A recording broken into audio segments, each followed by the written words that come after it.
Alright, this is one of those listings that looks amazing, big land, big building, business park vibes, and is exactly the kind of thing that can make you fall in love too early.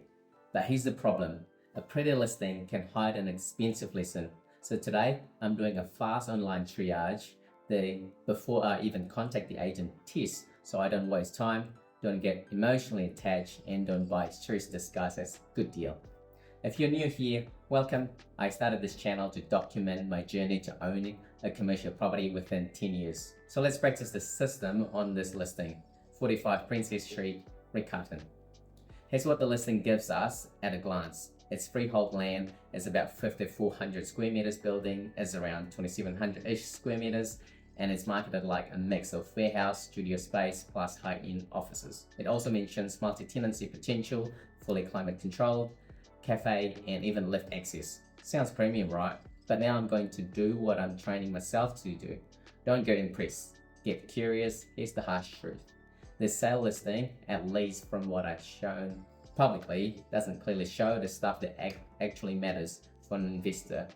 Like, who are the tenants? How much rent is coming in? What are these lease terms? What are the net income? What are the outgoings? Any seismic rating info? Any compliance details? So if you're watching this thinking, so is it a good deal or not? My answer is, you can't know yet. Now, I like to filter a listing through a simple deal team mindset, because commercial property isn't just buying a building.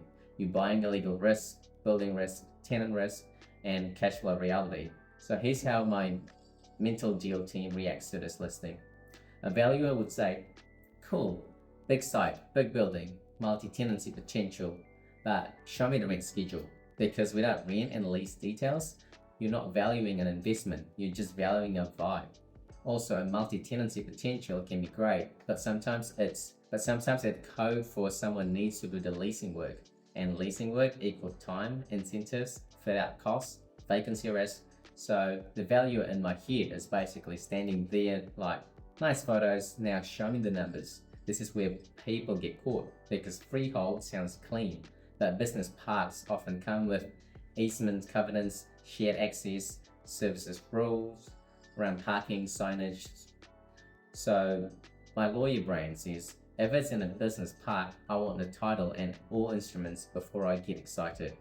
And if it's truly multi-tenanted, I also need clarity on what's included in each tenancy, who maintains what, what's recoverable, and how common areas are treated. Basically, if it's fuzzy, it can get expensive fast. Now I'm looking at fully climate control and thinking, that sounds comfortable, and also sounds like higher operating costs and bigger plant replacement risk. Plus, lift access, great for tenants, but this also means maintenance, contracts, and compliance. So my building surveyor mindset is scanning for HVAC, age, and condition, roof and water, tightness, car park, and drainage, any specialized fit out from the studio history, and whether everything was consented properly, because a specialized fit out can be either a competitive advantage or a future demolition bill. This is a New Zealand specific make or break. If seismic isn't clear, I'm not guessing. I want to know, is there an engineering report? What's the percentage of NBS? Any strengthening history? Because if the seismic is weak, it can affect bank lending, insurance, cost, tenant demand, resale value. So this is one of those no report, no romance situations. And then the accountant voice shows up like, okay, is it sold at vacant or as a going concern? Because the GST treatment can change depending on whether it's tenanted and structured correctly. Also, what's plant versus building, what's included as chattels, and what future capital expenditure is likely.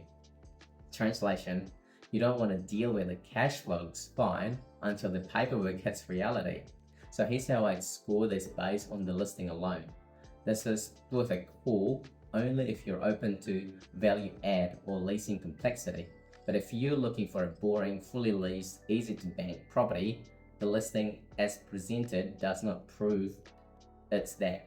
To be clear, I'm not saying it's bad, but I'm saying it's incomplete, and I don't build my future on incomplete information. If I contact the agent, this is what I'm asking for immediately.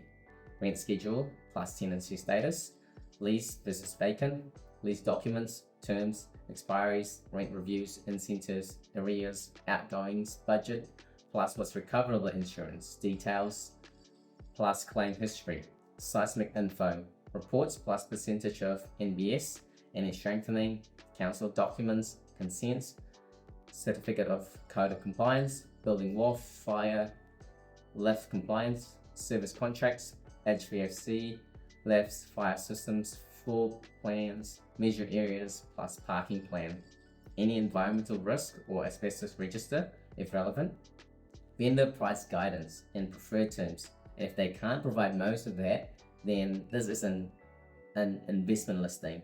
This is just a brochure. So that's a triage.